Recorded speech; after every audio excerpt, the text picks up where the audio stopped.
No entry. మాజీ MLA కేతిరెడ్డికి shock. Tadipatri వెళ్లేందుకు పర్మిషన్ ఇవ్వని హైకోర్టు. వైసీపీ నేత మాజీ ఎమ్మెల్యే కేతిరెడ్డి పెద్దారెడ్డికి షాక్ తగిలింది. ఆయన తాడిపత్రికి వెళ్లేందుకు ఏపీ హైకోర్టు అనుమతి నిరాకరించింది. అలాగే ఆయనకు భద్రత కల్పించాలని సింగిల్ బెంచ్ ఇచ్చిన ఉత్తర్వులను డివిజన్ బెంచ్ రద్దు చేసింది. ఈ మేరకు మధ్యంతర ఉత్తర్వులను జారీ చేసింది. అనంతరం తదుపరి విచారణను 3 వారాలకు వాయిదా వేసింది. 2024 సార్వత్రిక ఎన్నికల సమయంలో తాడిపత్రిలో హింసాత్మక ఘటనలు చోటు చేసుకున్నాయి. దీంతో కేతిరెడ్డి పెద్దారెడ్డిని తాడిపత్రిలోకి ప్రవేశించకుండా పోలీసులు అడ్డుకున్నారు. ఆయన వస్తే శాంతి భద్రతలకు తీవ్ర విఘాతం కలిగే అవకాశం ఉందని చెప్తున్నారు.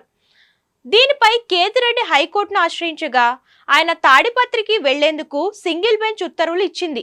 ఈ క్రమంలోనే ఆయనకు భద్రత కల్పించాలని పోలీసులకు ఆదేశాలు జారీ చేసింది. కోర్టు ఆదేశాల ప్రకారం కేతిరెడ్డి సోమవారం తాడిపత్రికి బయలుదేరగా పోలీసులు ఆయనను మార్గ మధ్యలోనే ఆపేశారు.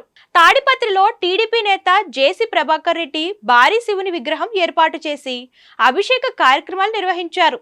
అదే సమయంలో కేతిరెడ్డి అక్కడికి వెళ్తే శాంతి భద్రతలు లోపిస్తాయని పోలీసులు అడ్డుకున్నారు. దీంతో నారాయణరెడ్డిపల్లి వద్ద రోడ్డుపైనే బైఠాయించిన కేతిరెడ్డి నిరసన వ్యక్తం చేశారు.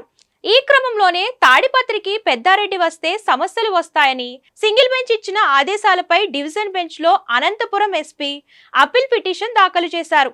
దీనిపై విచారణ జరిపించిన హైకోర్టు సింగిల్ బెంచ్ ఉత్తర్వులను రద్దు చేసింది.